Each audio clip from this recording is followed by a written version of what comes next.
ఏంటి హుషారుగా ఉన్నారా లేదా? ఫుల్ జోష్లో ఉన్నారు. 11 రోజులుగా చూస్తున్నా మొట్టమొదటిసారిగా వైబ్రెంట్ విజయవాడ సొసైటీ ఇక్కడికి వచ్చినప్పుడు కేసినేని చిన్ని గారు, వసంత కృష్ణప్రసాద్ గారు, ముత్తవరపు మురళీకృష్ణ గారు, రఘురామ గారు, సౌమ్య గారు, వేదిక పైన అసోసియేషన్ సభ్యులందరూ ఉన్నారు. ఇంకొక పక్క ప్రజాప్రతినిధులు ఉన్నారు. అందరికి కూడా పేరు పేరున మనస్ఫూర్తిగా అభినందనలు. ఈరోజు మిమ్మల్ని చూసిన తర్వాత నాకు అనిపించింది, నేను ఏదైతే ఆశించానో అది విజయవాడలో ఈరోజు జరిగింది. దీనికి మీ అందరిని కూడా మనస్ఫూర్తిగా అభినందనలు, కంగ్రాచులేషన్స్.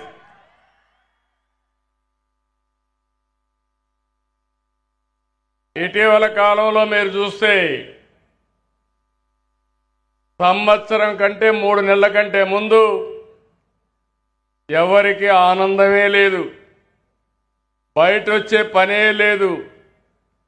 ఎక్కడ చూసినా విధ్వంసం, ఎక్కడ చూసినా దాడులు, కేసులు, ఇవి తప్ప ఏమీ లేని పరిస్థితి నుంచి 15 నెలల్లో మీరిచ్చిన మ్యాండేట్తో ఈరోజు మిమ్మల్ని అందరినీ ఎంత ఆనందంగా ఉన్నారంటే నిజమైన స్వాతంత్రం ఈరోజే ఈ ప్రాంతానికి వచ్చిందని అనిపిస్తా ఉంది.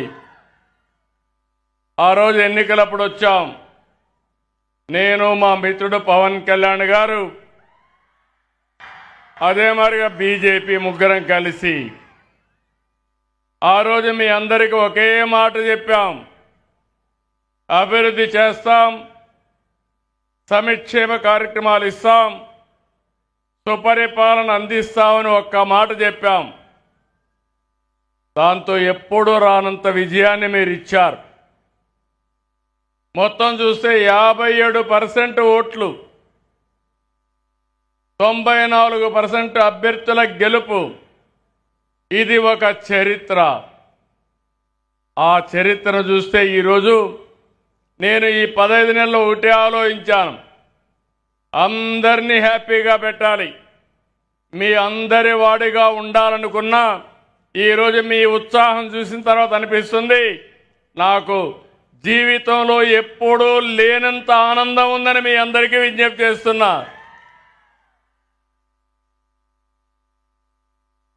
దుర్గమ్మ దసరా ఉత్సవాలు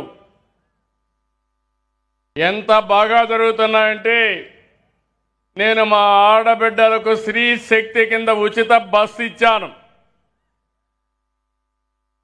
ఎప్పుడూ రానంత మంది ఆడబిడ్డలందరూ వచ్చి దుర్గమ్మ తల్లిని దర్శనం చేసుకొని మొక్కులు తీర్చుకునే పరిస్థితికి వచ్చారు. అది చూసినప్పుడు అనిపిస్తుంది ఒక నిర్ణయం, ఆ నిర్ణయం పెను ప్రభావం చూపించే పరిస్థితికి వచ్చింది. అలాంటి ఇంకొక పక్క సూపర్ 6 చెప్పాం, సూపర్ 6 ఇచ్చాం. ఈరోజు మీరందరూ కూడా ఒక పక్క సంక్షేమం పట్ల ఆనందంగా ఉన్నారు, ఇంకో పక్క అభివృద్ధి కూడా పరిగెత్తిస్తున్నాం. ఎప్పుడో మీరు ఒకసారి చూస్తే పోలవరం నుంచి పట్టిసీమ ద్వారా కృష్ణా డెల్టాకు నీళ్లు తీసుకొచ్చాం. ఇప్పటికి 10 సంవత్సరాలు పూర్తయింది. అదే ఆ రోజుగా తెలుగుదేశం పార్టీ అధికారంలో ఉండుంటే 2020 నాటికి పోలవరం పూర్తయి జాతికి అంకితం చేసేవాళ్ళం. దాన్ని అడ్డం పెట్టే పరిస్థితికి వచ్చారు, విధ్వంసం చేశారు. కానీ ఈరోజు మీ అందరికీ హామీ ఇస్తున్నాను, ఇంకా కృష్ణా జిల్లాకు నీటి కొరత చరిత్రలో ఎప్పుడూ ఉండదు, ఉండబోదని మరొకసారి విజ్ఞప్తి చేస్తున్నా. ఒక పక్క దుర్గమ్మ తల్లి ఆశీస్సులు, ఇంకో పక్క కృష్ణమ్మ, పరవళ్ళు దొక్కుతా ఉంది. అది చూస్తే కన్నుల పండుగ. 7 లక్షల క్యూసెక్స్ వాటర్ వస్తూ ఉంది. ఇప్పటికే దగ్గర దగ్గర 1400 నుంచి 1500 టీఎంసీ నీళ్లు సముద్రానికి పోతున్నాయి. ఒక రోజులోనే 70 టీఎంసీ నీళ్లు పోతున్నాయి.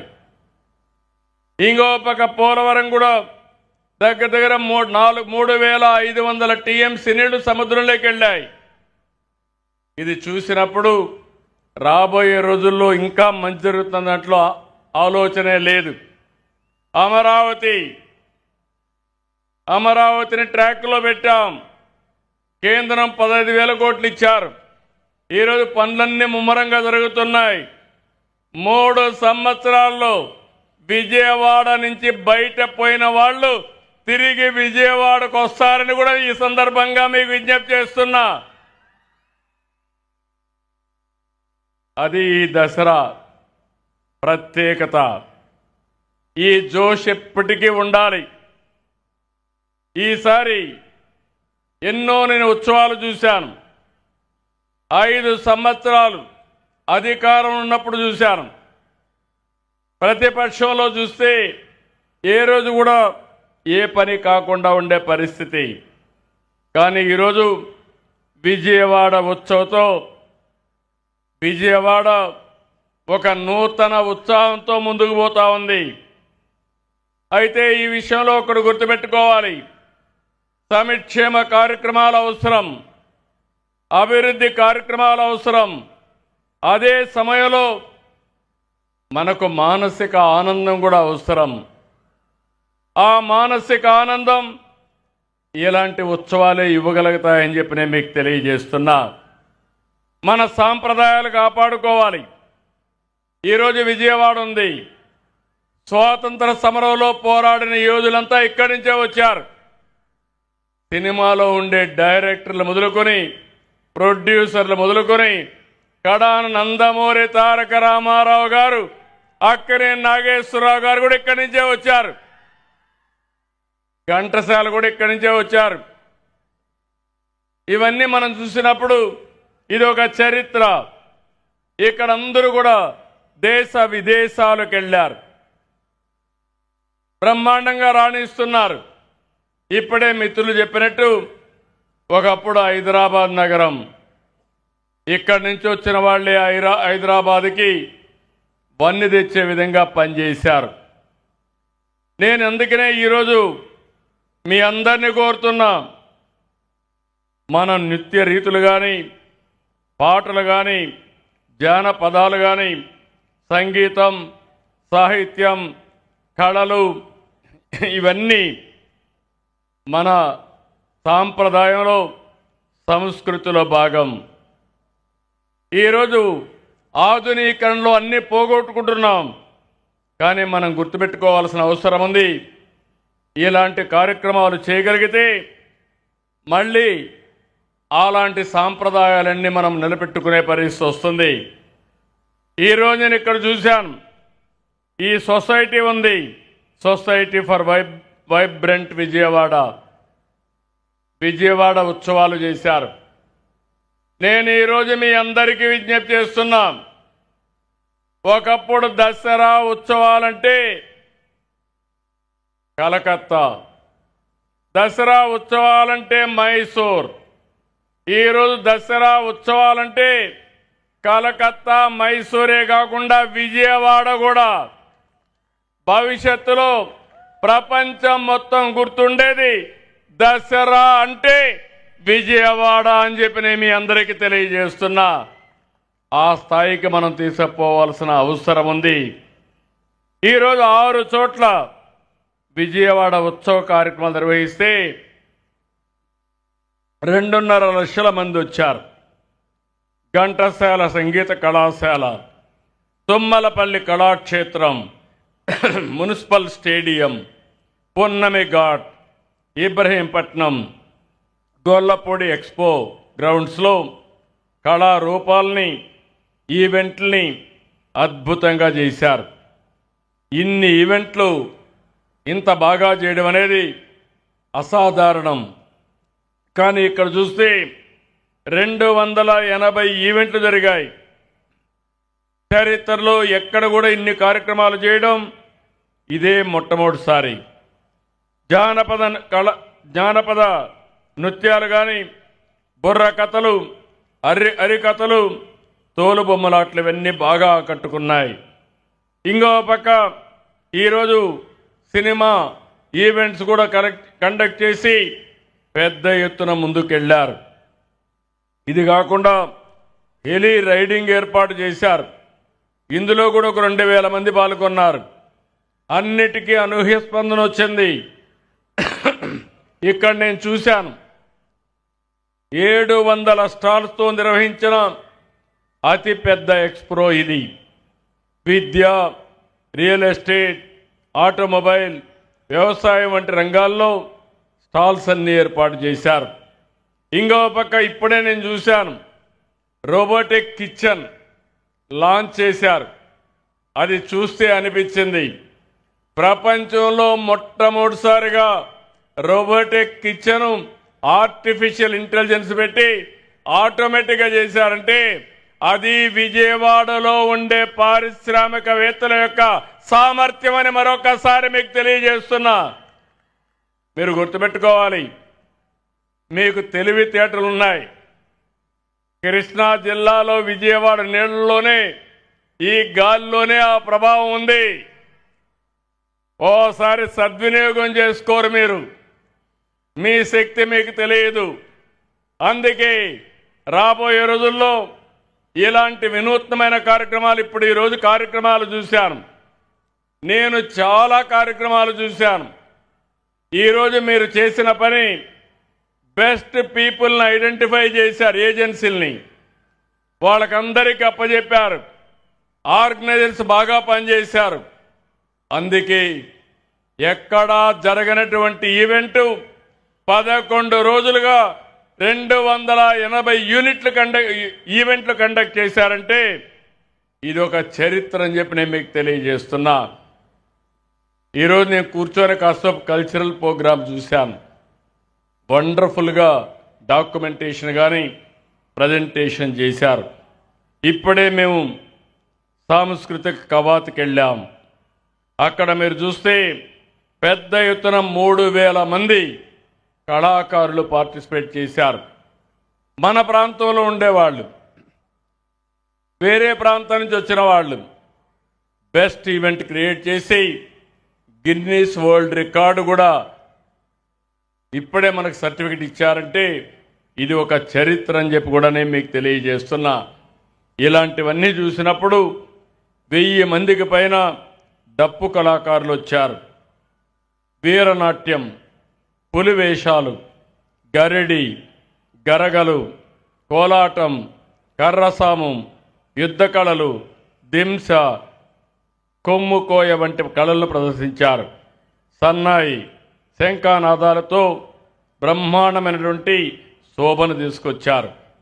భజన బృందాలు, తప్పెట గుళ్ళు, పగటి వేషాలు, బుట్ట బొమ్మలు, బేతాళ సెంట్లు, కాళిక వేషాలు, కాంతార వేషధారణతో బ్రహ్మాండంగా ఆకట్టుకునే పరిస్థితికి వచ్చారు. పోతురాజులు, కేరళ డ్రమ్స్, పూణే, నాసిక్ డోల్, బొంబాయి కాళి వంటి కళారూపాలు భిన్నత్వంలో ఏకత్వాన్ని, జాతీయ సమగ్రత చాటే విధంగా బ్రహ్మాండంగా ప్రదర్శించే పరిస్థితికి వచ్చారు. ఇలాంటివన్నీ మనం చూసినప్పుడు నాకు అనిపిస్తుంది, మనకు అన్ని వనరులు ఉన్నాయి. ఈ రాష్ట్రంలో రాబోయే రోజుల్లో దేశంలో మీరు చూస్తే టెంపుల్ ఎకానమీ అనేది చాలా కీలక పాత్ర పోషిస్తుంది. దీనివల్ల 5 లక్షల కోట్ల పైన జిఎస్టిపి కాంట్రిబ్యూషన్ వస్తుంది ఒక్క టెంపుల్ ఎకానమీ అంటే దేవాలయాల నుంచి అని చెప్పి మీకు తెలియజేస్తున్నా. మన రాష్ట్రంలో 27కు పైగా చిన్న పెద్ద దేవాలయాలు ఉన్నాయి. మన రాష్ట్రంలో ఉండే దేవాలయాలు దేశంలో ఎక్కడా లేవు. శ్రీకాకుళం అరసవల్లి సూర్యనారాయణ భగవానుడు, శ్రీకూర్మం, విజయనగరం పైడితల్లి అమ్మవారు, విశాఖ సింహాచలం, తూర్పుగోదావరి అన్నవరం, వాడపల్లి, పశ్చిమ గోదావరి ద్వారకా తిరుమల, కృష్ణా దుర్గగుడి, గుంటూరు అమరలింగేశ్వర స్వామి, పానకాల లక్ష్మీ నరసింహస్వామి, ప్రకాశం త్రిపురాంతకం, నెల్లూరు చెంగాలమ్మ ఆలయం, పెంచలకోన లక్ష్మీ నరసింహస్వామి, చిత్తూరు అయితే తిరుమల బాలాజీ వెంకటేశ్వర స్వామి, కలియుగ దేవుడు మన రాష్ట్రంలో ఉన్నాడంటే ఆయన ఆశీస్సులు మనకెప్పుడూ ఉంటాయని మరొకసారి మీ అందరికి విజ్ఞప్తి చేస్తున్నా. కాణిపాకం, కాళహస్త్రి, అనంతపురం లేపాక్షి, కడప ఒంటిమిట్ట, కర్నూలు శ్రీశైలం, మంత్రాలయం, అహోబిలం, మహానంది. మనకు శక్తి పీఠాలున్నాయి, పవిత్రమైన పుణ్యక్షేత్రాలున్నాయి. ఇది మన సంపద, మన వారసత్వం. దీన్ని కాపాడుకోగలిగితే దేశానికే ఆదర్శం అవుతుంది. మనం అందరం గుర్తుపెట్టుకోవాల్సిన అవసరం ఉంది. ఈరోజు ఇంద్రకీలాద్రిపై దుర్గమ్మను దర్శనం చేసుకున్న భక్తులను చూస్తే నేను మొన్న వచ్చాను. ప్రభుత్వం యొక్క లాంఛనాల్ని దుర్గమ్మ తల్లికి పట్టు వస్త్రాల రూపేణ ఇవ్వడానికి నేను వచ్చినప్పుడు వాళ్ళ ఉత్సాహం చూశాను. అంటే ఈరోజు మీరు గుర్తుపెట్టుకోవాలి, ఏవైతే పుణ్యక్షేత్రాలు ఉన్నాయో, దేవాలయాలు ఉన్నాయో, ఇవన్నీ మనకు మానసిక ఆనందాన్ని కలిగించి ఎక్కడికక్కడ హీలింగ్ సెంటర్స్గా పనిచేస్తాయి. ఇప్పుడు మీ అందరి దగ్గర టెక్నాలజీ పెరిగిపోయింది. ఒకప్పుడు నేనే చెప్పాను, అందరూ కూడా సెల్ ఫోన్ అవసరం అని చెప్పాను, ప్రమోట్ చేశాను. ఇప్పుడు ఈ సెల్ ఫోన్ వల్ల టెన్షన్లు పెరిగిపోతున్నాయి. కొంతమంది ఓసారి నాకు అనిపిస్తుంది, ఒకప్పుడు నన్ను అందరూ ఎగతాళి చేశారు సెల్ ఫోన్ అవసరమా అని. ఈరోజు చూస్తే సెల్ ఫోన్ లేని వాళ్ళు లేరు. రెండోది, భార్య భర్త లేకపోయినా ఉంటాడు, భర్త భార్య లేకపోయినా ఉంటుంది. సెల్ ఫోన్ లేకపోతే ఇద్దరూ ఉండలేరు. సెల్ ఫోన్ అవసరం, కానీ దాన్ని వాడుకోవడం కూడా సమర్థవంతంగా వాడుకుంటే, ఇప్పుడే రోబోటిక్ కిచెన్ చూశారు, దానికి బ్యాకింగ్ ఆర్టిఫిషియల్ ఇంటెలిజెన్స్. ఎంతమంది ఉంటే ఎంతమంది వస్తే ఏమేమి దానికి వేయాలనో అవన్నీ ప్రాపర్గా మిక్స్ చేసి, ప్రాపర్గా హీట్ చేసి, యూనిఫామ్ క్వాలిటీ, అదే మరి యూనిఫామ్గా అన్నీ కలిపి వస్తాయి. అంటే రాబోయే రోజుల్లో మీరు ఊహించుకోవాలి, technology is a game changer. ఈ దేశంలో మొదటి నుంచి కూడా మాట్లాడిన ఏకైక వ్యక్తి టెక్నాలజీ గురించి నేనే మాట్లాడాను. ఆ అడ్వాంటేజ్ ఈరోజు హైదరాబాద్కు వచ్చింది. భవిష్యత్తులో అమరావతి అనగానే, విజయవాడ అనగానే గుర్తొచ్చేది ఆర్టిఫిషియల్ ఇంటెలిజెన్స్ గుర్తొస్తుంది. ఒకప్పుడు నేను హైటెక్ సిటీ కట్టి ఐటీని ప్రమోట్ చేశాం. ఒక నిర్ణయం, ఈరోజు ప్రపంచం ఎక్కడికి పోయినా ఎక్కువ తలసరి ఆదాయం వచ్చేవాళ్ళు తెలుగు వాళ్ళు. ఒక నిర్ణయం పెను మార్పులు తీసుకొచ్చింది. ఇక్కడికి వచ్చినప్పుడు నేను క్వాంటమ్ వ్యాలీ, అదే సమయంలో ఆర్టిఫిషియల్ ఇంటెలిజెన్స్ ప్రమోట్ చేస్తున్నా. అయితే ఇవన్నీ ప్రమోట్ చేసినప్పుడు మన యువతకు ఉద్యోగాలు కూడా అవసరం. చాలామంది ఆలోచిస్తున్నారు టెక్నాలజీ వల్ల ఉద్యోగాలు పోతాయని. టెక్నాలజీ వల్ల ప్రొడక్టివిటీ పెరుగుతుంది, ఉద్యోగ అవకాశాలు వస్తాయి. తెలివితేటలుంటే ఎక్కడ కూర్చున్నా ప్రపంచం మొత్తం మనం శాసించే పరిస్థితికి వస్తామని చెప్పి కూడా నేను మీకు తెలియజేస్తున్నా. ఇవన్నీ ఒక ఎత్తు అయితే, ఈరోజు మిమ్మల్ని అందరినీ ఒకటే కోరుతున్నా, నాకు ఒకే ఆలోచన, భవిష్యత్తులో తెలుగు జాతి ప్రపంచంలో నెంబర్ 1గా ఉండాలని. దీనికి కష్టపడి పనిచేస్తే చాలదు, తెలివిగా పనిచేయాలి, స్మార్ట్గా పనిచేయాలి. మీరు స్మార్ట్గా పనిచేయాలంటే ఇలాంటి కార్యక్రమాలు కూడా అవసరం. ఎప్పుడు కంప్యూటర్ దగ్గర కూర్చోను, ఇంట్లో కూర్చుంటే మీకు బోరు కొట్టి మైండ్ కూడా పనిచేయదు. కొన్ని రోజుల తర్వాత మీకు పిచ్చి పట్టే పరిస్థితి వస్తుంది, మెంటల్ ఇల్నెస్ వస్తుంది. అలాంటప్పుడు వైబ్రెంట్గా ఉండాలంటే ఇలాంటివన్నీ కూడా దసరా ఉత్సవాలు జరుపుకోవాలి. శని ఆదివారాల్లో అవసరమైతే బర్మ్ పార్క్లో ఇలాంటి ఈవెంట్లు పెడితే కొంత సమయం మీరు ఫ్యామిలీతో వచ్చి కూర్చొని రిలాక్స్ అయ్యి ఇంటికి వెళ్ళే పరిస్థితి వస్తుంది. నేను ఒకటే మీ అందరికి హామీ ఇస్తున్నా, అందరూ ఒకే ఆబ్జెక్టివ్ పెట్టుకున్నాను, వెల్తీ హెల్తీ హ్యాపీ సొసైటీ. ఆర్థిక అసమానతలు తగ్గించి అందరి ఆదాయం పెంచాలి. అదే సమయంలో ఆరోగ్యం కోసం మొట్టమొదటిసారిగా మీరు చూస్తే చిన్న పెద్ద తారతమ్యం లేకుండా 2,50,000 రూపాయలు అందరికీ యూనివర్సల్ హెల్త్ ఇన్సూరెన్స్ తీసుకొచ్చిన ఏకైక రాష్ట్రం మన రాష్ట్రం అని చెప్పి నేను మీకు తెలియజేస్తున్నా. ఈ రెండు అయిన తర్వాత మీరు ఆనందంగా ఉండాలంటే ఇలాంటి ఈవెంట్స్ కూడా అవసరం. అందుకే ఈరోజు మీ అందరిని మనస్ఫూర్తిగా అభినందిస్తున్నా. 15 నెలల కంటే ముందు ఎట్లున్నాం, ఈరోజు ఎట్లున్నాం మేము వేరే చేసుకుంటే పెను మార్పులు తీసుకొచ్చాం. అయితే దీని నుంచి మీరు విభిన్నంగా ఆలోచించే పరిస్థితి రావాలి, వినూత్నంగా ఆలోచించే పరిస్థితి రావాలి. వినూత్నమైన రీతిలో అనేక విషయాల్లో ముందుకు పోవాలి. అందుకే నేను ఒక మాట చెప్పాను, ఒకప్పుడు ఒక ఇంటికి ఒక ఐటీ ఉండాలని చెప్పాను, దానివల్ల ఫలితం వచ్చింది. ఈరోజు నేను చెప్పేది ప్రతి ఒక్క ఇంట్లో ఒక ఆంట్రప్రెన్యూర్ తయారు కావాలి, ఒక పారిశ్రామికవేత్త తయారు కావాలి.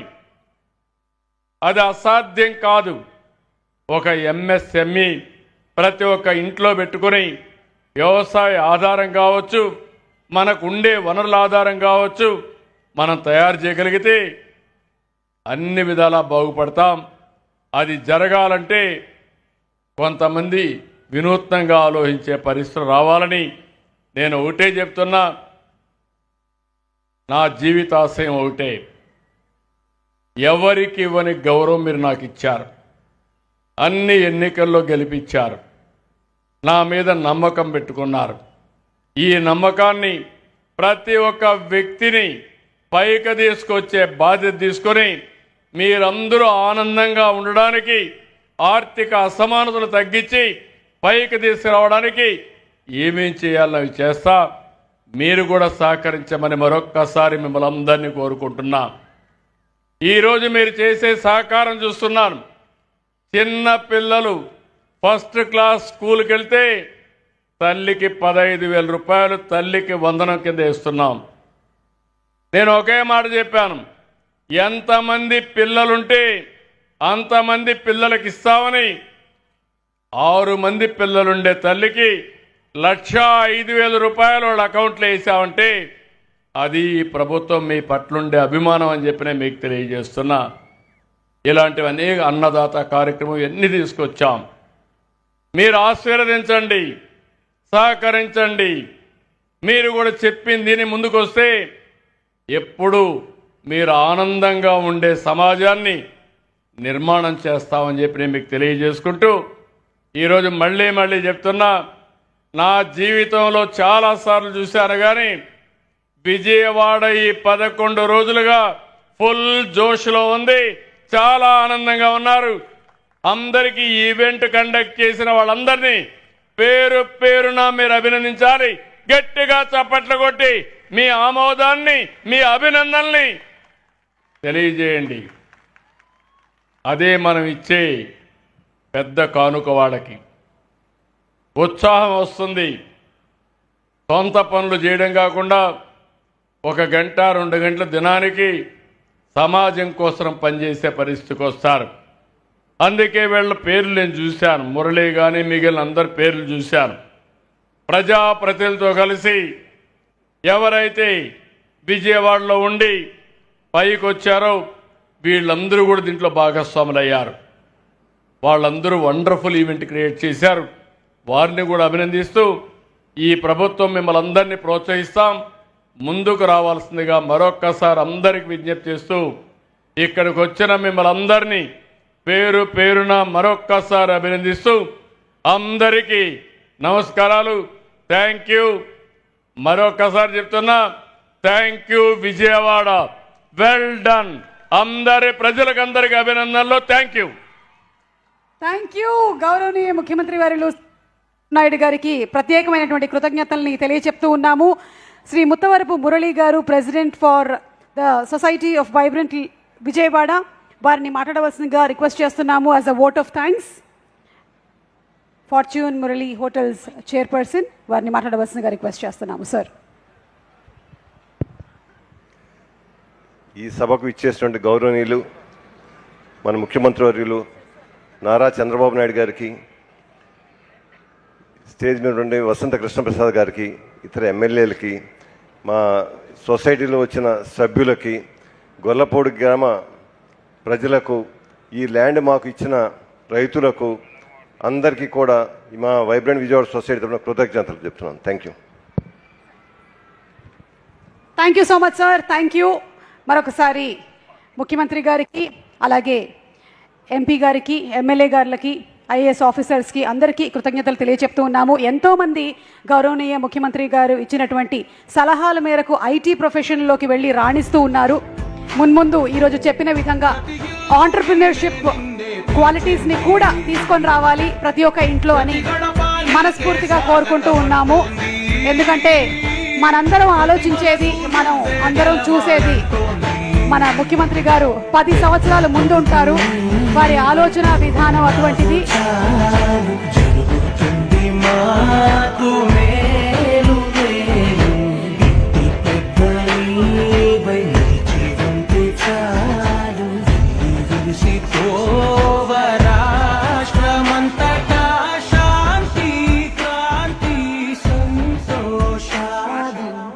మరి ఈరోజు సందీప్ నారాయణ గారిని మరొకసారి వేదిక మీదకి ఆహ్వానిస్తున్నాము.